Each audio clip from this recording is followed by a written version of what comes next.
bienvenidos a un evangelio simple.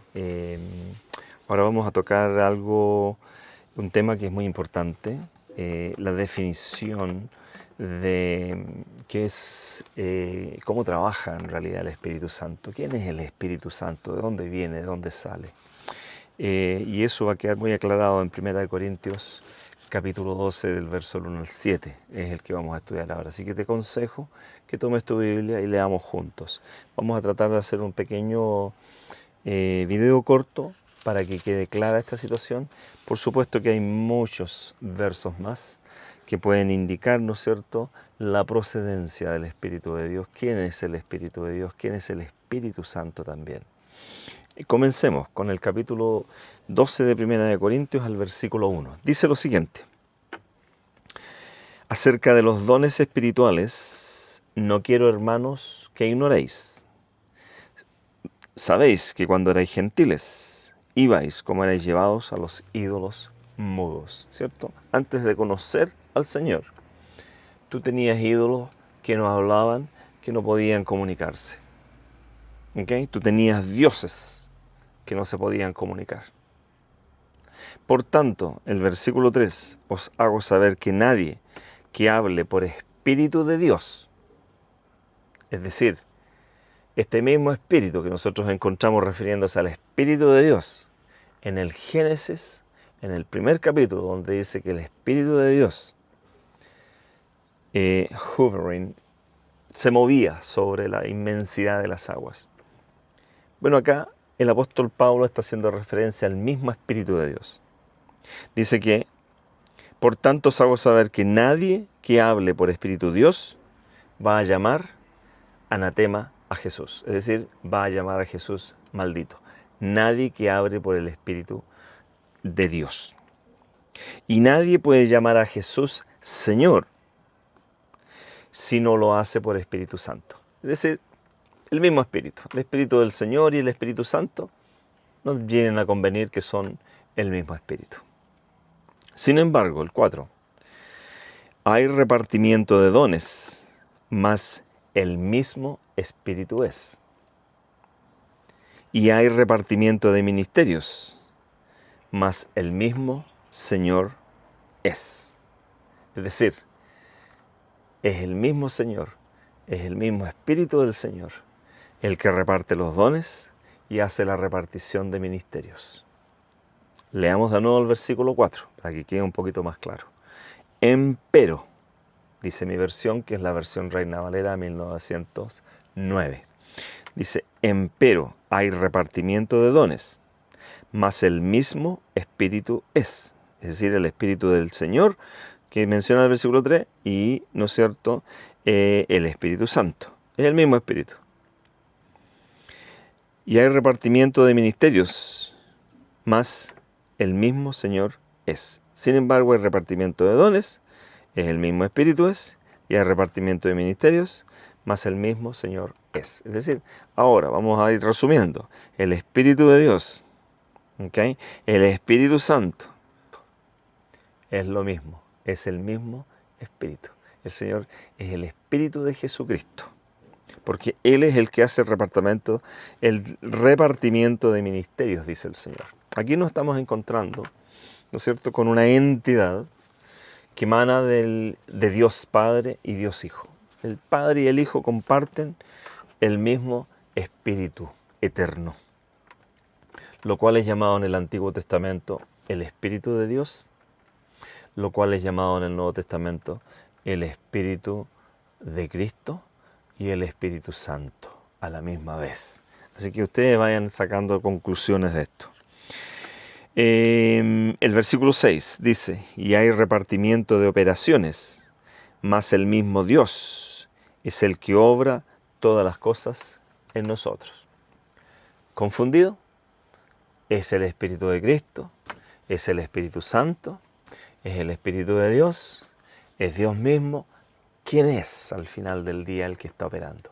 Yo quiero dejarle a ustedes en claro. Hemos conversado bastante este tópico porque es un tópico que está ya hace unos 10, 15 años, está estremeciendo los fundamentos bíblicos que fueron cambiados hace como ¿no es cierto?, unos 2 milenios atrás, fueron cambiados estos conceptos de la verdad que conocieron los apóstoles, los profetas.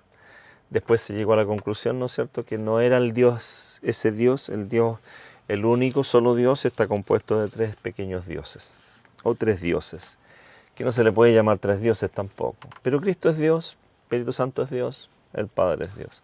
Y son coeternos, es decir, han vivido, no hay eternidad pasada donde no han vivido juntos, y van a vivir en el futuro juntos, ¿no es cierto?, como 3 dioses, creadores, hacedores de todo lo que existe. Ese es el concepto que fue cambiado en uno de los concilios. Me parece que fue el concilio de Nicaea, le llaman algunos, pero en español sería el concilio de Nicea. Habría que echar una miradita ahí, vamos a mirar uno de estos días a ver qué es lo que pasó precisamente en ese concilio. Ahí se vieron muchas cosas y se determinó, ¿no es cierto?, que el Padre, el Hijo y el Espíritu Santo eran un Dios. Y nació la Trinidad, el concepto de la Trinidad, que ha estado casi por 2000 años con nosotros. Pero cuando tú vuelves a estudiar los estamentos bíblicos, cuando tú vuelves a este Biblos o enciclopedia, que tiene todos estos libros, Biblos me parece que es la palabra griega, te encuentras con que hay otra verdad, hay una verdad escondida, hay una verdad donde dice que el Padre es el único Dios de donde emana todo el poder, es el único Dios verdadero. Y también está Jesucristo, que es su Hijo. Y Él lo llama Hijo, y lo llama primogénito, y lo llama que lo ha engendrado, y todos esos términos que Dios usa, que no creo que haya estado mintiéndonos a través de la Biblia, para poner un concepto que no existe. Él habló la verdad y la realidad, de la cual, ¿no es cierto?, esta divinidad o esta deidad se compone. Sigamos, el versículo 7. Sin embargo, a cada uno les da manifestación del Espíritu para provecho. En estos 6-7 versículos del capítulo 12, Pablo está dejando una situación clara. Está dejando la situación muy clara en relación a el Padre, la actuación del Padre en el movimiento del Espíritu, la actuación del Hijo en la repartición también, las diferentes manifestaciones que hace el Espíritu, y por supuesto el Espíritu que pertenece al Padre y al Hijo. Él es el Espíritu, ¿no es cierto?, que Pablo lo menciona como que tiene una diversidad de maneras de mostrarse. De hecho, Dios dice que Él puede convertir a sus ángeles como espíritus y a sus ministros como llama de fuego. Es decir, Dios, no podemos poner nosotros cadenas en las manos de Dios para hacer cosas. Él tiene un poder absolutamente ilimitado. Él puede hacer cualquier cosa que se le pueda ocurrir. Cualquier cosa que tú puedas ocurrirse en tu mente, como crear, como hacer cosas, el Señor puede hacerlo. ¿Ok? Entonces, la manifestación que tiene el Espíritu a través de estos 5 o 6 versículos, 6 o 7 versículos, es una manifestación multifacética. Pero es Dios, dice el versículo 6. Dice, en la segunda parte del versículo 6 dice, pero el mismo Dios es el que obra todas las cosas en todos. Es decir, Él envía su Espíritu y su Espíritu trabaja por Él. Él es el que hace la obra, Él es el que hace la obra. Como decía Jesús, yo no hago nada más, mi Padre es el que obra a través mío. Él es el que hace las cosas, yo no las hago. Bueno, aquí Pablo una vez más está ratificando que el trabajo del Espíritu es el trabajo del Padre y el trabajo del Hijo a través de este Espíritu que se mueve y da repartición de dones. Eso queríamos dejar en claro para ustedes esta tarde. Ustedes pueden leer, ¿no es cierto?, la diversidad de dones que existen. Después Pablo hace una comparación entre la diversidad de dones con los miembros del cuerpo. Y al final, el cuerpo es Cristo. Él es el cuerpo y nosotros somos todos miembros con diferentes dones que vienen dados a través del Espíritu de Dios, del Espíritu de Cristo, del Espíritu Santo. Que Dios te bendiga. Espero que este concepto esté empezando a tomar lugar en tu mente. estamos leyendo directamente desde la Biblia. Yo quiero que tú revises estos versículos solos en tu casa, para que tú entiendas este concepto de quién es el Padre, de quién es el Hijo y de quién es ese Espíritu que tanto se habla, ¿no es cierto? Y que tanto ha estado en la boca de teólogos, de doctores en teología, de estudiosos, de un cuanto hay de personas que son inteligentes, pero que desafortunadamente la educación que ellos tienen a veces no está basada en la Biblia, sino que está basada en suposiciones. Como por ejemplo, que el mundo, el universo fue creado después de una gran explosión.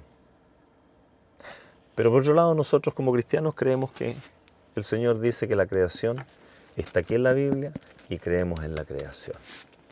Es lo mismo que les digo a ustedes yo de este concepto de la trilogía de dioses. Es un concepto creado, es un concepto que viene de mucho atrás. No es porque los hombres han sido inteligentes en encontrar la verdad aquí en las Escrituras. No es eso. Es el enemigo el que se ha tratado de infiltrar en la iglesia,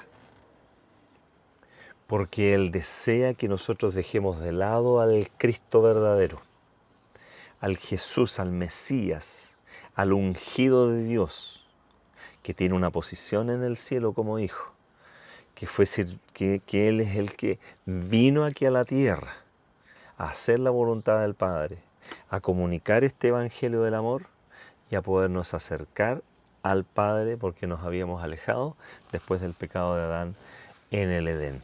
Así es que tengamos ojo, Satanás siempre él está donde nosotros queremos aprender algo, él siempre está empujándonos algunas teorías y algunas cositas y nos pone la duda en la mente y la duda no es pecado, pero no debes alimentar tu mente con dudas, debes alimentarla con ¿cómo podemos decir? Con estudios prácticos de este libro. En este libro tú vas a encontrar un mundo de bendiciones, un mundo de sabiduría. Y el Señor quiere que tú la tengas. ¿Por qué? El Señor quiere que tú comprendas quién es Él y quién es su Hijo. Y que Él, Padre, es el que se merece toda nuestra gloria y nuestra honra. Por supuesto el Hijo también, porque es su Hijo y lo amamos y Él nos amó desde el principio. El Padre igual, Él fue el que hizo todo esto, Él fue el ejecutor de toda esta situación a través de su Hijo, nos está ofreciendo la vida eterna. Que Dios te bendiga, suscríbete si quieres escuchar un poco más, vamos a seguir analizando algunos libros, capaz que he estado pensando en conversar acerca del Génesis, que hay algunas notas que son importantes en el Génesis, que nos dan alguna idea de cómo nosotros somos hechos a la imagen de Dios. Que Dios te bendiga, nos vemos pronto. Adiós.